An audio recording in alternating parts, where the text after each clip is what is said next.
Hi everyone, welcome back. In today's video, we are going to create a mobile application which will have the capability of both Web 2.0 and Web 3.0. In this mobile application, we will be able to chat with our friends. We can send voice notes to our friends. Or let's say if I want to upload an NFT, or let's say if I want to upload some document on IPFS, I can do that. So let's quickly see how our mobile application looks like. So this is the application that we are going to create in this video. Now this application uses React Native and we have tons of features in this application. And the best part of this application is that you can add or subtract the functionality that you want or you do not want, because this application follows modular approach. Means you can remove certain things, you can add certain things according to your need and according to your situation. Let me show you some of the features, and as you can see that this application is not only limited to the Web 2.0, but you can also add functionality of Web 3.0.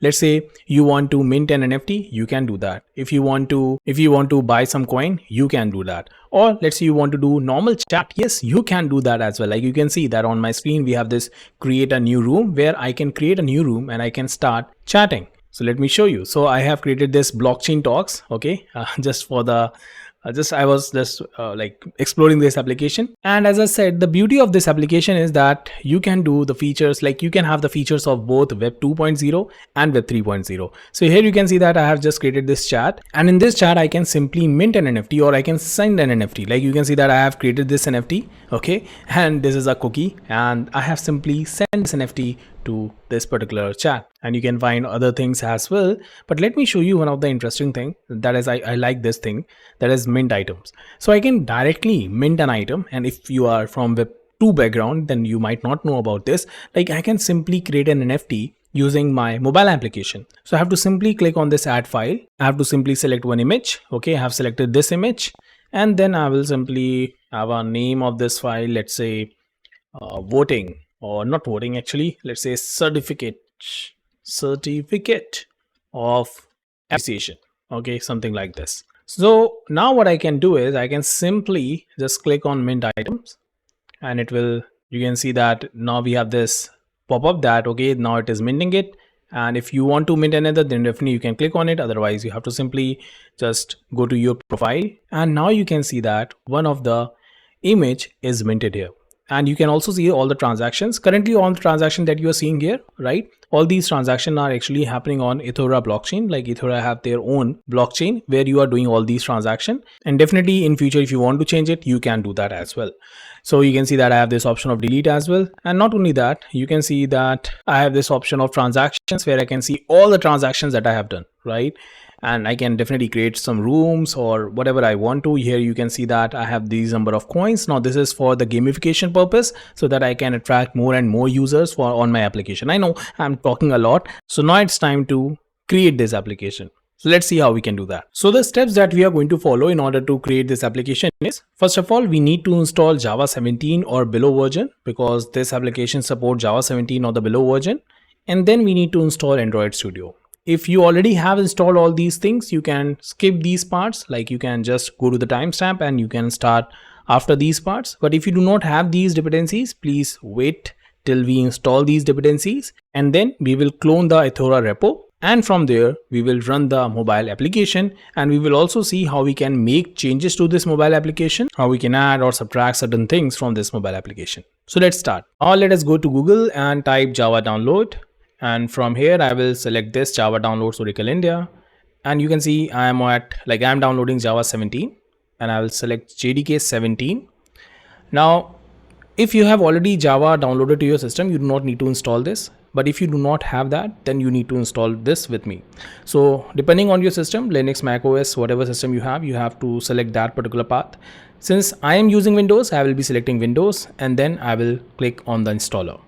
So you can see the download has started, but I'm not going to download it because I have already downloaded it previously. So I will be using that, but in your case, you should download it so that you have the JDK 17 package. And now I will, as you can see, okay, I will click on yes. And then I will simply click on next, like usually we do. And please note down this particular path, because this will be required. This will be required when we will be changing the environment as well as the system variables. Okay, so just keep in mind. then I will click on next, and this is done. Let me close this.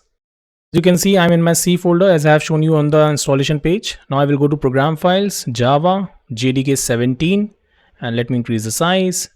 And this is my JDK 17 folder. Let me go inside, and this is my bin folder. Okay, so now what I will do is I will go to my menu and search for system variables, edit system environment variables. Basically, I will click on it, and now I will go to environment variables. And now what we have to do is we have to go to the system variables, and in this we have to add a path. Okay, so as you can see, this is a path, and here we have to add the path of our bin. Okay, so let me show you. Let me go to bin, and let me copy this URL, and I will copy this URL, and I will go back and I will paste it here. Okay, I will click on new. If, like in my case, as you can see, I have already there, right? I have already this bin path here in my environment variables. But in your case, if it is not there, just click on new. Okay,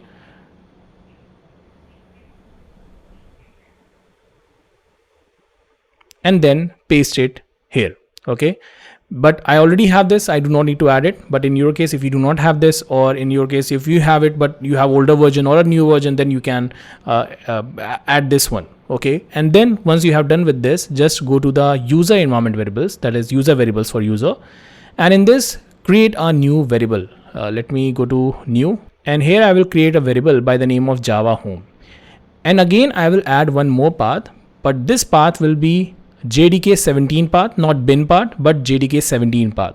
I will simply go there, I will copy the URL, and I will paste it here, and then I will click on OK. But as you can see, I already have this, so I'm not going to click on OK because I already have this, right? But in your case, if you do not have this, just paste the URL and click OK. And once you will do that, you will have your user variable as well as system variables, and these are very necessary. So do make sure you have them correctly, because if you do not have them correctly, it won't work. Okay, now click on OK, then apply, and then OK. So now we have Java in place, and now it's time to download the Android Studio. So again on Google, I have typed Android Studio, and now I will click on download Android Studio link. And here you can see that we have this giraffe version. Definitely in future it might change, so do not get confused. Okay, so it might change in future. So currently it is giraffe, so I will click on this, and now again I have to go for this terms and conditions. I will click on OK, and now I will download. So as you can see, download has started, but I'm not going to download it because I have already downloaded it, so I will just use that. So as you can see, I will simply click it, but in your case you should download it. Okay, and then click on the installer. Now once your download has been done, just click on the installer, and it will start. Just click on next and see the path as well. Okay, actually I have already downloaded it, so that's why it is asking to remove the previous version, but in your case it will not be the case. Just click on next, then next, and yes, just make one thing sure that you have tick on this Android virtual device. Okay, and again see the path. Now I will click on next, then simply install, and now the installation has started. Let me pause for some time. Okay, now next, and then finish. So now the Android Studio has started, but in your case it might be a little bit different. I have actually already run this, that's why it's a different kind of interface. So what you have to do is you have to click on file, click on new, then new project, and from here just select empty activity. Let me scroll down a bit. Yes, empty activity, and then I will click on next, and then you can see the application name and the package name, and here you will see the language that you want to opt for. But don't worry, we do not have to worry about this for now because we are not going to use it. Just click on then next, finish here basically. Now once you will do that, you will have an interface something like this. I hope so. And then you have to click on this device manager icon that you can see on the top right. Okay, just click on this. Now this is important so that we can start our Android device. Okay, and you can see that I already have something here, that is Pixel 5 API 3.3. Now this is my Android device. In your case it might be totally empty, so what you have to do is you have to click on this create device option, and then you will see a lot of different Android options, like for which phone you want to opt for. Okay, so you can select any of the phones. You can see their dimensions and everything is given here. And since I have chosen Pixel 5 API, so I will just choose Pixel 5 because I have tried and tested it. So I will just click on this and I will click on next.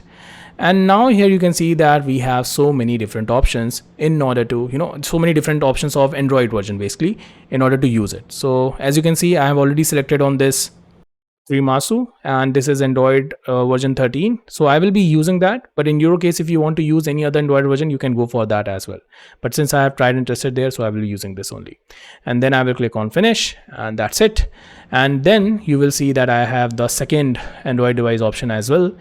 And now in order to run this, what we have to do is we have to simply click on the play option that we are seeing, and it will start the Android device.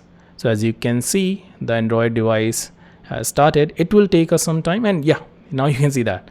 So we have Google option because definitely Android is from Google, and now you can see that we have our Android device totally ready to go for. So this is just like your Android device. Let me show you. So this is YouTube, right? As we open it on our device, and definitely you can watch YouTube videos here as well.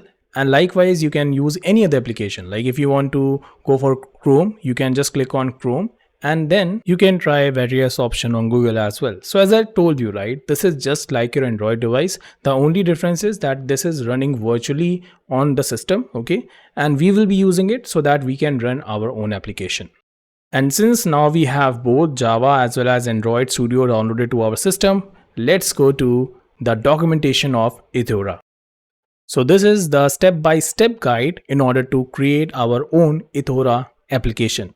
So you can find each and everything related to Ethora application here on this page. I will share the link in the description, and you can see the prerequisite to use it. And we have actually downloaded most of them, installed most of them, so don't worry about it. And now what we will do is we will go to this step to build white label Android app using Ethora. So now it's time to start with our application. Let's go to Visual Studio Code so that we can create a folder. Let me go to open folder, and then I will create one folder. New folder. Let me name it to app. You can name it whatever you want. Now let's go back to the documentation. We have to cd to the folder, and then we have to clone this repo, right? So let me copy this. I will go to my terminal, control plus backticks, cd. Okay, I am already in app, so I will just clone this. Like I will just paste it, and now I am cloning the Ethora repo. Okay, so once we will clone it, we will have all the packages that we require in order to run the application. Okay, so now this is done. So you can see we have a lot of different folders, right? We have this client React Native folder. So we will make changes here only. Okay, and I will show you how to make changes here and how to run this. And then we have this client web application. So the client React Native that we have seen is an Android device, like when we will run our application on the Android device. But this client web is basically when we want to run the application on the website, because user prefer both the things, right? The websites as well as the application on the mobile device, right? So this is it. And now let's go back, and now what we will do is we will simply go to create client React Native folder, and then we will install this React Native rename package. Okay, the command given here is npm I React Native rename, but npm sometimes does not work here. So I will be using yarn in order to install this particular package. So now I will simply do yarn global add React Native rename. This package will be helpful in renaming the React Native app. Okay. So now let's go back, and here you can see that we have this long syntax in order to rename the application. I know it looks a little bit complicated, but don't worry, we do not have to go for this. What we will do is we will simply go to React Native, this particular website, basically this npm website, where you will find that we have two ways in order to rename the package. One is this easy one where we are not using any GitHub or something like that, and the another one with this custom bundle identifier. You can see that it involves this -b branch, right? So this has to do with the GitHub part, and we are not going to deal with it in right now in this particular video. So I will simply copy this one, which looks easy, and then I will simply rename my app to my app. And definitely you can choose whatever name you want to choose. I am choosing my app as the name of my React Native application, and you can see it is asking us to reinstall the React Native rename package. I don't know why. Let me reinstall it. And once this is done, our application will rename to my app, and this is done. Now the package is renamed to my app. So now comes the time where we will do the final installation of all the dependencies given in the package.json. So I will go to package.json and I will install all these dependencies that are mentioned here in the package.json. Okay, so that we can start with our Ethora application. Now what we have to do is we have to simply write yarn. See, you can also go for npm install, but sometimes npm install does not work. So I will be preferring yarn, and you can see the installation has started, and you might see some warnings there. So ignore those warnings, because I have talked with the Ethora team and they said that those warnings will not affect directly the application here, which we are actually working on. So you can directly install it without any worries or issues. Let's clear the terminal and let's do npm run android so that we can start application. Now let's do npm run android, and you will see that if you are not running your emulator, then you will have some errors in your terminal. Now I have done this deliberately to show that the error that you got when you do not run your emulator, that is your Android Studio. So let me show you the error. Okay, so you can see we have a lot of errors, but don't worry about them. First of all, we should start the emulator, because the reason for it that is given in the starting is this. So let me start my Android Studio. Okay, so now I will click on this so that I can start the Android device, this virtual device, and it will start the Android device. Okay, so now it is running. And now if I will go back to the terminal and start the application once more, npm run android, let's hope now the application will run, and it might also not run because some cases what actually happens is that if we haven't, yes, so this was that I was expecting, that is Android SDK root is not found. So we need to make sure that just like we have done for Java, like we have set the environment variables, we have to do the same for the Android Studio. So now what we will do, we will go to the C folder, users, and then again user, and definitely it can be your username as well. Okay, so see that whatever name that you have given, then user, then go to okay, so we have to go to the view, and then we have to click on hidden items so that we can see the hidden items. Okay, I think okay, where it is, okay, I think I have by mistake unclicked it. Now it will show the hidden items. Okay, so let me show you. So now it is tick, right? So now it will show the hidden items, and now I will click on app data, then I will click on this, then where it is, this one, then I will simply go to SDK, then I will go to the platforms, and now I will simply copy this URL, this platform URL. I will open my system variables, right, like we have done for Java. So system, edit system variables. Okay, yeah, here it is. Let me click this, then I will go on this, and then I will simply go to the system variables path, and then I will add this particular URL. You can see that I already have this, but I don't know why it is not detecting it. So I will again add it. Okay, and then I will click on OK, and now I will go to another path. I will go to SDK, I will go to this, and now I will copy this platform till platform tools, and then again I will go to the environment variables, that is system environment variables, and I will paste it. And you can see that I already have it, but again I'm going to paste it, and then OK, then OK. Now let's check this. So npm run android. I hope this time it will work. So let's see, and if it will work, then we will see the Android application running in our emulator. So now the application has started, and we need to wait for a while because it will take some time, okay, to work on all the packages, because you can see, right, we have so many different packages here. So it will take some time, but I hope that it will run. Let's hope for the best. So I think it will run because 99% execution is done, and now you can see that. So the Ethora application is totally running, and this is great, guys. This is great. So after completing so many environmental steps, right, we have to set up a lot of environment things. I know, I totally understand your pain, but what we can do, right, this is how we can work on it.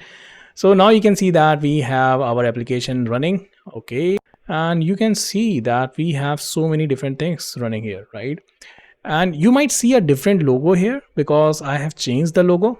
We can do that, right? Because this application is totally following the modular approach, as I said. So you can change the different things that you see here. Like in your case, you might be seeing a coin here, but in my case, I am seeing this butterfly because I have changed the image here, and I will show you how you can do that. And also I will show you what are different things that you can do here, right?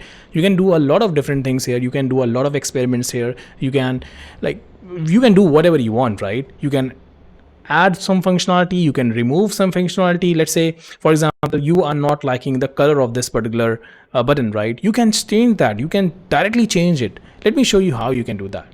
It's just that first of all, you need to understand the file structure. Like you can see that since in client React Native, we have so many files and folders, right? But for you in the initial period, this src folder is the most important one.